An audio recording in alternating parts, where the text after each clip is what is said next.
With a budget of 900k, here are 6 cars you can get.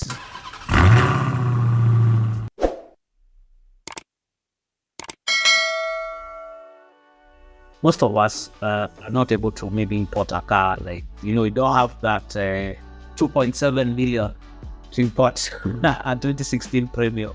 You don't have the 3 million to import whichever car you like. They're out of reach for many Kenyans. The first car you can get under 900k budget, actually around 650, is the Toyota NZE, as you call it. I'll be very specific here with the engine, the 1NZFE. This is a Toyota that we featured. Actually, our most watched video of this child is the Toyota in the NZE, as you call it. But this particular engine has been shared across the Toyota line. We're talking about the Toyota Spatio, Toyota Auris, Alex, Ranex, Probox. What have I left? Sienta. Yes, that abused Sienta. They all use this engine from 204. These are cars you get cheaply under 900,000. The NZE matter, of course, with people say it's overpriced. You get it from as high as 700k to as low as 550. They have a point.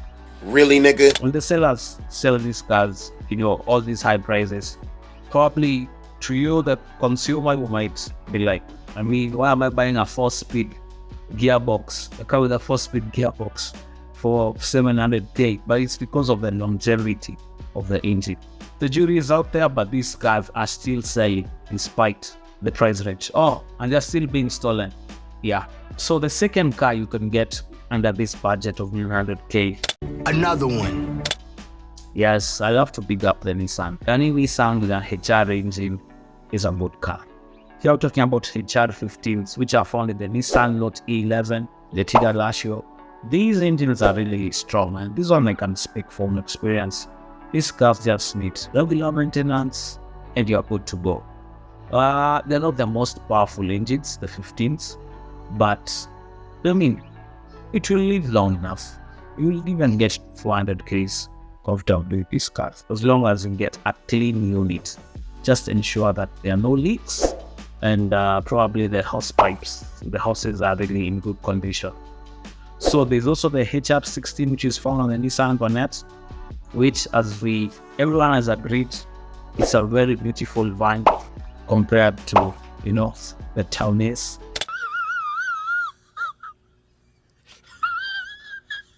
Nissan, I won't talk much about it because I'll be biased. Anything with a HR engine, you're good to go.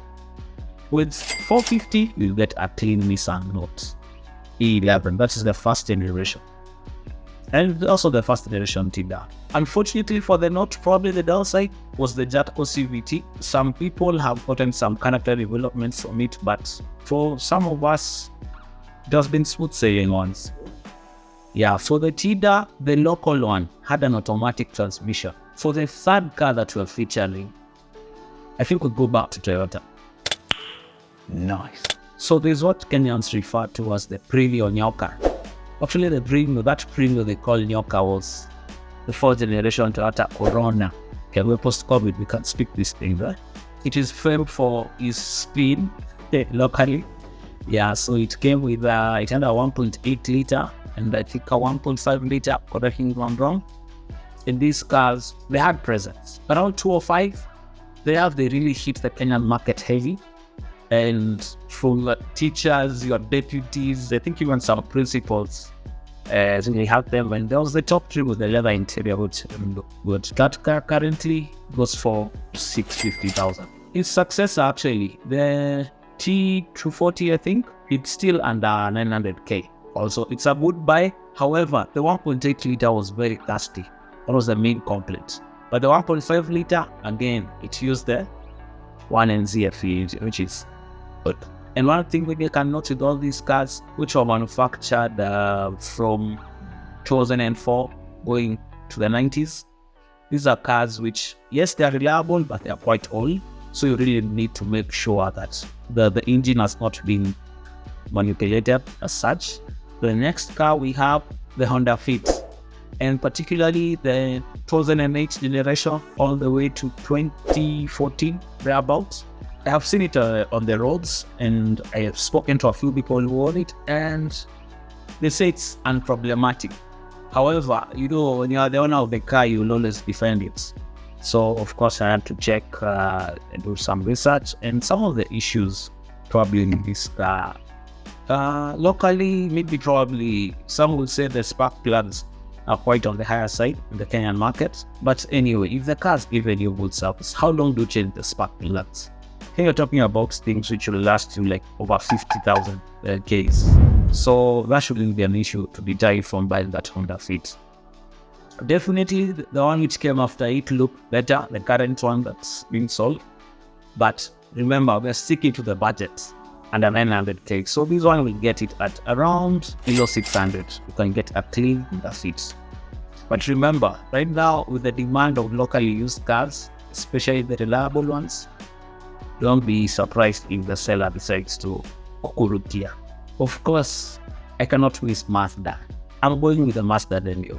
We're talking about the third generation Mazda Demio, again around 208. And actually the second generation, I still see them on the road. The second generation looked like the first, but with now refined edges. Yes, it was a 1.3 liter, or the third generation, which were quite common, which became a hit in Kenya, especially in the taxi hailing cab business. Is reliable, but the only downside you have with this car is the cargo space. The boot space is very tiny.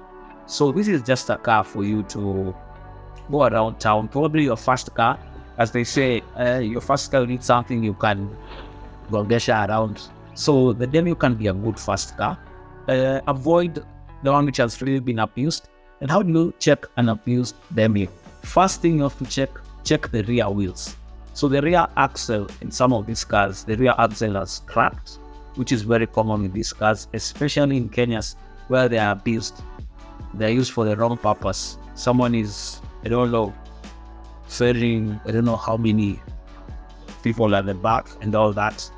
So eventually all these weights takes a toll on the rear axle of this car. The next car, still on Toyota. Remember the Toyota E100? I won't focus on that. People have done a lot of content on it, on its reliability, so I'll leave that to the side.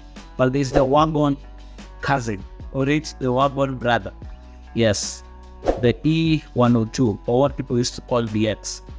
Remember the X was I won't call it base model, but was the business model, like the Probox model of what was the G Touring, the L Touring.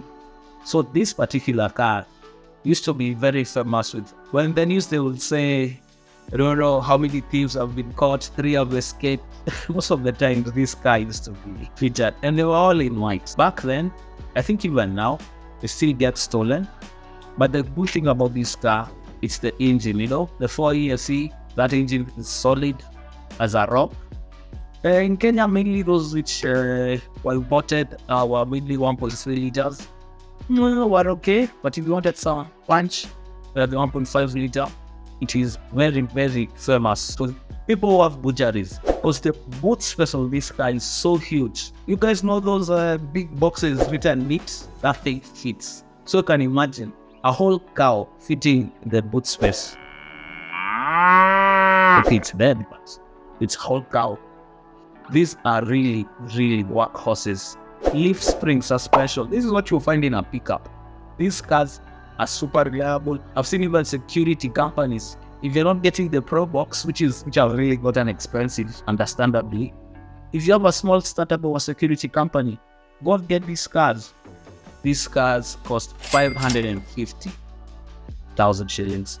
Which car were left out? So let this to be interactive as possible. We might do a part 2 if you guys give me honest feedback. Comment section, or you can DM me. We can have it in the next cycle, because we might have a part 2. And that's it for this episode. So guys, continue to like and subscribe. Thank you so much for the support. We are still doing car reviews. Actually, if you have a very nice car that we can review, you know where to find me. Come to my IG, come to the comment section, and we will do a nice review. Thanks for watching. See you on the next episode.